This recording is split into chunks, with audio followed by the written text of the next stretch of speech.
আউযু বিল্লাহি মিনাশ শাইতানির রাজিম বিসমিল্লাহির রহমানির রহিম আল্লাযীনা আমানু ওয়া তাতমাইন্নু কুলুবুহুম বিযিকরিল্লাহ আলা বিযিকরিল্লাহি তাতমাইন্নুল কুলুব। আল্লাহ পাক কোরআনে ঘোষণা করছেন, যারা ঈমান আনে এবং আল্লাহর স্মরণে যাদের অন্তর প্রশান্ত হয়, জেনে রাখো আল্লাহর স্মরণে অন্তরসমূহ প্রশান্ত হয়।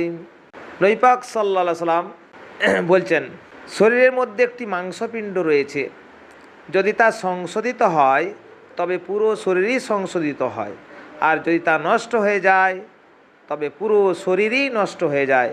মনে রাখো, সেটা হলো কলব বা অন্তর। ইসলাম শরীয়তে কলব বা অন্তরকে মানুষের শরীরের রাজা বা পরিচালক হিসেবে বিবেচনা করা হয়। এর কারণগুলো হলো, নিয়ন্ত্রণ কেন্দ্র। হাত, পা বা চোখ নিজে থেকে কোনো পাপ বা পুণ্য করে না। অন্তর যখন কোনো কাজের সিদ্ধান্ত নেয় বা ইচ্ছা পোষণ করে, অঙ্গ প্রত্যঙ্গ কেবল তা বাস্তবায়ন করে।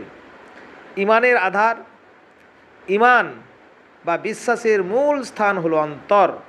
মুখে স্বীকার করলেও যদি অন্তরে বিশ্বাস না থাকে তবে তাকে মুমিন বলা হয় না। শান্তির উৎস। উপরের আয়াতে যেমন বলা হয়েছে, টাকা পয়সা বা পার্থবস্তু নয়, বরং আল্লাহ জিকির বা স্মরণের মাধ্যমে অন্তর প্রকৃত প্রশান্তি পায়। হাসরের ময়দানে মুক্তি।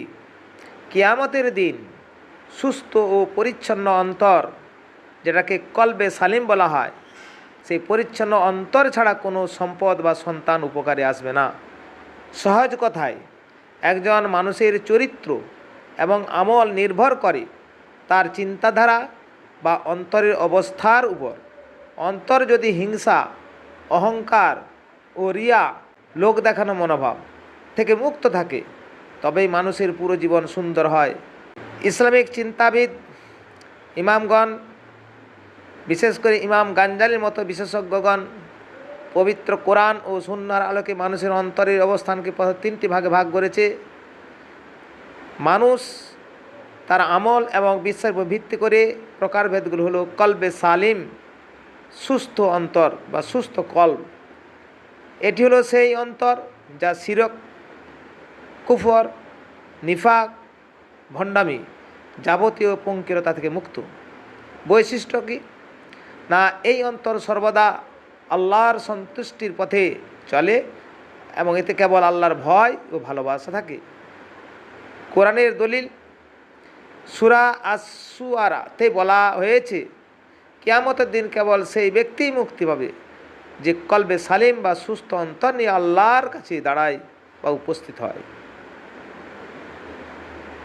কলবে মাইয়াত, মৃত অন্তর। এটি সেই অন্তর যা পুরোপুরি অন্ধকার এবং ঈমানহীন। বৈশিষ্ট্য, এই ধরনের মানুষ তার স্রষ্টাকে চেনে না এবং নিজের কুপ্রবৃত্তি বা শয়তানের প্ররোচনায় জীবন অতিবাহিত করে। সত্য কথা শোনার বা বোঝার ক্ষমতা এদের অন্তর হারিয়ে ফেলে।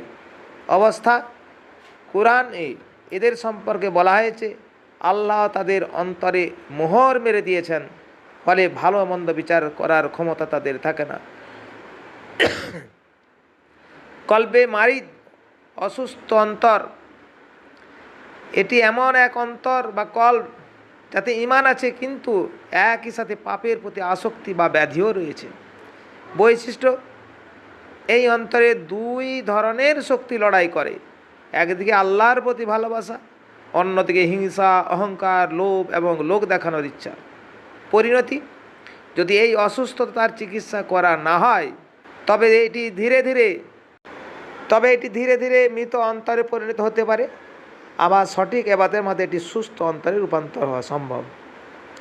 এই কলবের অবস্থান, মানব শরীরে এই কলবের অবস্থান হচ্ছে বক্ষদেশের বাম স্তনের 2 আঙুল নিচে, যেটাকে হৃৎপিণ্ড বলা হয়।